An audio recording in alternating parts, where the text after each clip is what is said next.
Hello दोस्तों, welcome back to the channel Srishti study point. और DSSB की तरफ से वैकेंसी आई हैं PGTs की, ठीक है। इसके साथ साथ TGTs की, यानी कि post graduate teacher, trained graduate teacher, इसके साथ साथ नॉन टीचिंग स्टाफ की बहुत सारी यहाँ पर वैकेंसी हैं।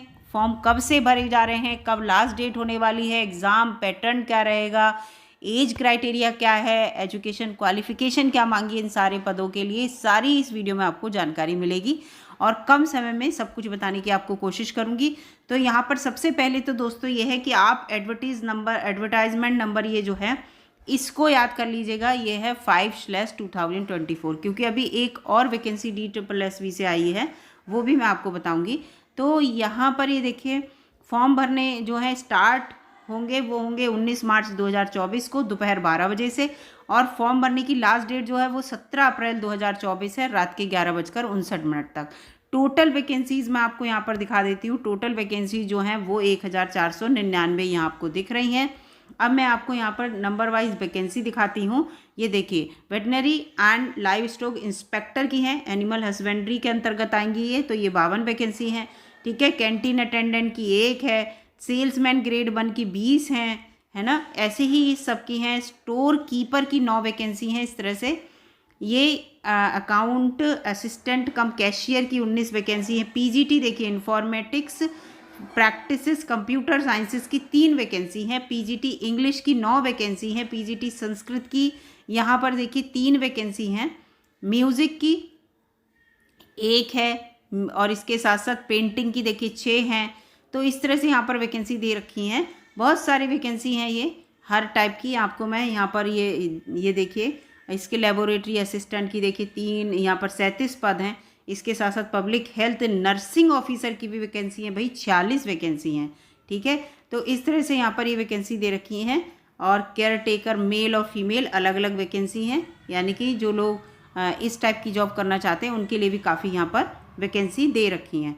फिजिकल ट्रेनर की भी वैकेंसी है यहाँ पर, ये देखिए 2 वैकेंसी हैं, और फीमेल और मेल में अलग अलग हैं। यहाँ पर देखिए दोनों। इन्वेस्टिगेटर की वैकेंसी है, डाइटिशियन की वैकेंसी है। इस तरह से यहाँ पर आपको सबकी वैकेंसी देखने को मिल जाएगी। ये देखिए, TGT कंप्यूटर साइंस की वैकेंसी है 55, TGT कंप्यूटर साइंस की। डोमेस्टिक साइंस टीचर की वैकेंसी है 145। कितनी सारी वैकेंसी हैं। तो ये इस तरह से आपको वैकेंसी यहाँ पर सब देखने को मिल जाएगी। अब यहाँ पर मैं आपको दिखाती हूँ सबसे पहले तो कि एज वो क्या एजुकेशन क्वालिफिकेशन है। तो देखिए, veterinary and live stock inspector को लेकर ये वैकेंसी है। और ये जो पोस्ट कोड नंबर है ना, इसको अच्छे से ध्यान में रखिए। यहाँ पर देखिए पोस्ट कोड नंबर सबका दे रखा है, ये मैं आपको यहाँ पर बता दूँ।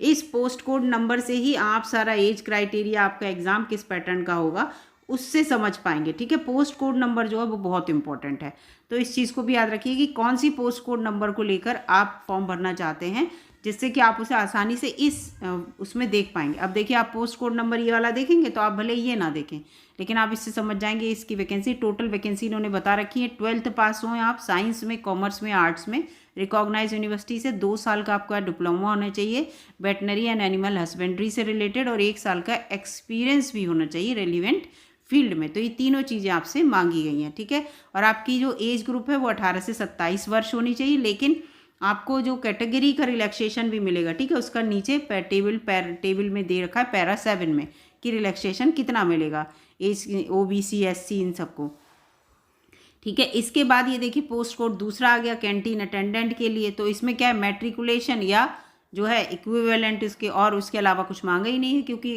कैंटीन का अटेंडेंट बनना है। तो इसके लिए यहाँ पर ये वैकेंसी दे रखी है। एज दे रखी है 18 से 27 वर्ष ये इसके लिए। इसी तरह से यहाँ पर देखिए, ये सेल्समैन ग्रेड की दे रखी है वैकेंसी। उसका सारा इसमें ग्रेजुएशन आपको करना है भाई, ग्रेजुएट होने चाहिए आप सेल्समैन वाले में, और आपका जो है 27 वर्ष से कम उम्र होनी चाहिए, लेकिन एज रिलैक्सेशन कैटेगरी वालों को मिलेगा। जनरल कॉरेस्पॉन्डेंस असिस्टेंट है। इस तरह से स्टोर कीपर की वैकेंसी है। ये अकाउंट असिस्टेंट कम कैशियर की वैकेंसी है। तो यहाँ पर ये आपको देखने को मिल जाएंगे। अकाउंट वाले को BCom कंपलसरी होगा, तो ये देखिए। और कंप्यूटर की नॉलेज भी, ये देखिए टैली वगैरह आपको आना चाहिए। तो ये सब इसमें दे रखा है। इसके बाद देखिए, PGT इंफॉर्मेटिक्स एंड प्रैक्टिस को लेकर है। तो आपने BTech कंप्यूटर साइंस में कर रखा हो, है ना। और इसके साथ साथ यहाँ पर पूरा लिखा है MSc अगर या MCA आपने कंप्यूटर साइंस में कर रखा है और लगा है तो या तो ये क्वालिफिकेशन हो या ये हो, या MSc मैथमेटिक्स और BSc कंप्यूटर साइंस और BCA और इक्विवेलेंट कर रखा है तो आप फॉर्म भर सकते हैं इसका। PG कर रखा है आपने, इस तरह से इसके लिए काफ़ी इन्होंने ऑप्शन दे रखे हैं, ठीक है। और लिखा है, ठीक है, और लिखा है कि आपने B.Ed कर रखा हो, ठीक है। इसमें B.Ed ज़रूर मांगा है PGT के लिए, तो इसको ध्यान में रखिएगा, B.Ed ज़रूर मांगा है। और आपकी एज जो है वो 18 से 32 वर्ष के बीच होनी चाहिए, और एज वो वैसे तो रिलैक्सेशन मिलेगा ही। ऐसे PGT इंग्लिश के लिए आप इंग्लिश में जो है यहाँ पर PGT इंग्लिश के लिए ये है, तो आप क्या है इंग्लिश में आपने PG कर रखी हो, और उसके बाद क्या इसमें है कि आपने B.Ed कर रखा हो, ठीक है। और अगर आपने B.Ed ये नंबर 2 वाला काम नहीं कर रखा है तो PhD पूरा लिखा, PhD कर रखा हो आपने, पूरा इस तरह से इसमें दे रखा है ऑप्शन, तो इस चीज़ को ध्यान में रखिएगा। और यहाँ पर ये देखिए एज 18 से 36 वर्ष इसमें दे रखी है, लेकिन रिलैक्सेशन भी मिलेगा, ठीक है। इसके साथ यहाँ पर और सब भी PGT संस्कृत भी दे रखी, तो इसमें भी वही मास्टर डिग्री और B.Ed मांगेंगे PGT के लिए। इस तरह से म्यूज़िक में आपने PG कर रखा हो और इसके साथ साथ 10 साल का एक्सपीरियंस हो कहीं पढ़ाने का, लेकिन इसमें आपको B.Ed नहीं मांगते हैं म्यूज़िक में, ठीक है, ये चीज़ है। तो इस चीज़ को देख लीजिएगा यहाँ पर। अब PGT पेंटिंग में भी देखिए B.Ed नहीं मांगते हैं, तो ये देखिए PGT पेंटिंग से रिलेटेड यहाँ पर देखिए इसमें भी B.Ed नहीं मांगेंगे। इसमें भी देखिए आपने या तो जो फाइन आर्ट में बैचलर डिग्री कर रखी हो, हायर सेकेंडरी या आपने इंटर कर रखा है, 5 साल का आपका डिप्लोमा है कोई ड्राइंग पेंटिंग का, और उसके साथ ग्रेजुएशन कर रखा है आपने 4 साल वाला जो है, और मास्टर डिग्री कर रखी है, तो इस तरह से आप या तो ये कर रखा हो केवल फाइन आर्ट में बैचलर डिग्री, या ये सब कर रखा हो, तो आप इस फॉर्म को भर सकते हैं। 18 से 36 वर्ष की उम्र वाले बच्चे इस फॉर्म को भर सकते हैं। तो इस तरह से इसमें दे रखा है सबका। अब मैं आपको यहाँ पर और भी दिखा देती हूँ, क्योंकि वीडियो ज़्यादा बड़ी ना हो, क्योंकि इसका सारा ये जो 56 पेज का पूरा नोटिफिकेशन है, ठीक है।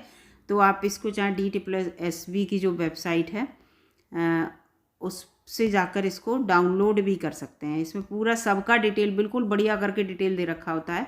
अब इसमें देखिए पूरा कैटेगरी को दे रखा है यहाँ पर। एलिजिबिलिटी क्राइटेरिया इन्होंने कह दिया कि आप भारत के नागरिक हैं तो इस फॉर्म को भर सकते हैं, और जिस पोस्ट के लिए जो क्वालिफिकेशन मांगी अगर वो पूरा कर रहे हैं तो आप इस फॉर्म को भर सकते हैं, ठीक है। इसके साथ साथ आपकी जो फीस है वो 100 रुपये जाएगी, ठीक है, केवल 100 रुपये। वुमेन कैंडिडेट और कैंडिडेट जो SC और ST और फिजिकली हैंडीकैप्ड होते हैं, जो पर्सन विद बेंचमार्क डिसेबिलिटी और एक्स सर्विसमैन जो होते हैं, उन्हें ये फीस नहीं देनी होती, ठीक है। तो उसके अलावा आप समझ लीजिए कौन रह गया, अनरिजर्व रह गया और EWS रह गया, और इसके साथ साथ कौन रह गया, OBC रह गया। इन 3 लोगों को फीस देनी होगी 100 रुपये, तो इसमें यहाँ पर दे रखा। अब इसके बाद देखिए एग्ज़ाम किस तरह का आएगा। मैंने कहा था कि पोस्ट कोड अगर याद रहेगा आपको तो आपको पता रहेगा इस कौन सी पोस्ट कोड का हम फॉर्म भर रहे हैं, तो हमारा एग्ज़ाम इस कैटेगरी के अंतर्गत आएगा। इसीलिए मैंने आपसे कहा कि पोस्ट कोड को याद रखिएगा। ये देखिए इन दोनों पोस्ट कोड वालों का एग्ज़ाम इस तरह का होगा, ठीक है। तो इस चीज़ से यहाँ पर है, ये देखिए इन पोस्ट कोड वालों का एग्ज़ाम इस तरह का होगा। तो ये इन्होंने पूरा पोस्ट कोड अगर आपको याद है तो आप बहुत अच्छे से इस फॉर्म को अच्छे से समझ भी लेंगे, और इसका एग्ज़ाम पैटर्न किस तरह का होगा वो भी समझ जाएंगे अच्छे से। अब यहाँ पर देखिए पूरा लिखा आपका एग्ज़ाम जो होगा वो शॉर्ट लिस्टेड आपको किया जाए, मतलब एग्ज़ाम आपका होगा शॉर्ट लिस्टेड नहीं, एग्ज़ाम होगा, उसी बेस पर आपकी ज्वाइनिंग होगी।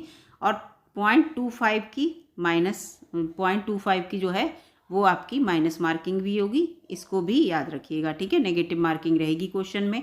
और इसके साथ साथ यहाँ पर ये देखिए आपका ये पूरा लिखा है स्किल टेस्ट, और जो भी जिस जॉब के लिए ये ज़रूरत होगी वो स्किल टेस्ट होगा, जिसके लिए ज़रूरत नहीं होगी उसमें आपकी डायरेक्ट भर्ती की जाएगी एग्ज़ाम के बेस पर।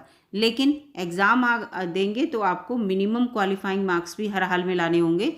तो जो जनरल कैटेगरी के लोग हैं उन्हें 40% मिनिमम क्वालिफाइंग मार्क्स हर हाल में लाने होंगे, और OBC वालों को 35% और SC ST और PWBD को 30% मार्क्स हर हाल में लाएंगे तो आप पास माने जाएंगे, अदरवाइज़ आप फेल माने जाएंगे। और एक्स सर्विसमैन को 5% का उनकी कैटेगरी के अनुसार रिलैक्सेशन रहेगा, ठीक है। तो इस चीज़ को ध्यान रखिएगा, तभी कट ऑफ निकलेगी। अब जैसे इसमें मैं आपको बता देती हूँ, जैसे आपका मान लीजिए ये पूरा इसमें लिखा है कि आपका एग्ज़ाम यहाँ स्टार्टिंग में चलते हैं, तो स्टार्टिंग में देखिए नंबर ऑफ़ क्वेश्चन ये वाला जो पूरा है और इसके अंतर्गत देखिए क्वेश्चन 200 आएंगे, टोटल मार्क 200 का होगा, ग्रांड टोटल 200 का होगा।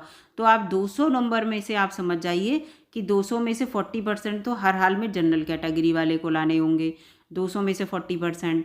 और इसका मतलब क्या हुआ यहाँ पर, तो यानी कि कितने आपको 80 नंबर हर हाल में लाने होंगे। और 35% जो है वो ओबीसी वालों के लिए है, और उसके बाद यहाँ पर 30% जो है वो SC ST वालों के लिए। तो 200 में से हर हाल में तो आप पास माने जाएंगे, अदरवाइज आप जो है मतलब लिस्ट में भी आपका नाम नहीं होगा, आप फेल माने जाएंगे। तो ये चीज़ें हैं, तो यहाँ पर इन चीज़ों का ध्यान रखिएगा।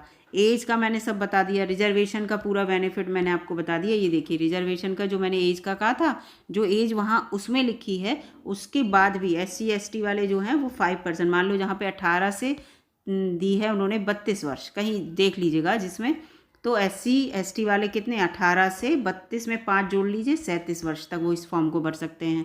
OBC वाले 18 से 35 वर्ष तक भर लेंगे क्योंकि उनमें 3 वर्ष ऐड होगा। तो इस चीज़ को ध्यान रखिएगा, ठीक है। PWD वालों को जो है वो 10 वर्ष का है, और ये SC जो B and C OBC के अंतर्गत, और जो SC ST उन्हें 15 वर्ष, OBC के ये इस तरह से दे रखा है पूरा। तो एज रिलैक्सेशन भी रहेगा, एज रिलैक्सेशन को देख लीजिएगा, जिससे कि आपको ये ना लगे कि जो एज दे रखी है उसी के अंदर हमें इस फॉर्म को भरना है। अगर आप किसी कैटेगरी में आ रहे हैं तो आपको बेनिफिट उसका मिलेगा। तो यहाँ पर ये सब चीज़ें इसमें दे रखी हैं, जो भी इम्पोर्टेंट चीज़ें थी वो मैंने आपको बता दी, जिससे कि जो है आपको काफ़ी कुछ समझ में आए। फ़िलहाल सबसे अच्छा तरीका ये है कि इस वीडियो को देखने के बाद आप इस जो नोटिफिकेशन है इसको डाउनलोड कर लीजिए।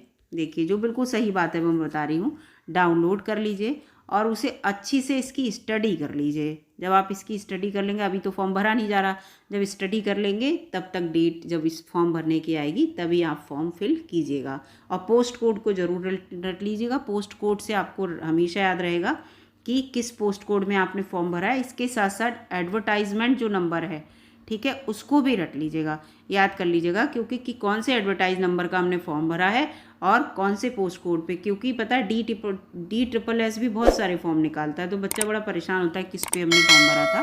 तो इस चीज़ को लेकर अगर वीडियो आपको अच्छी लगी दोस्तों तो लाइक कीजिएगा, चैनल पर नए हों तो सब्सक्राइब कर लीजिएगा और दोस्तों में शेयर भी कर दीजिएगा। लाइक का बटन बस दबाना है और कुछ नहीं उसमें। धन्यवाद।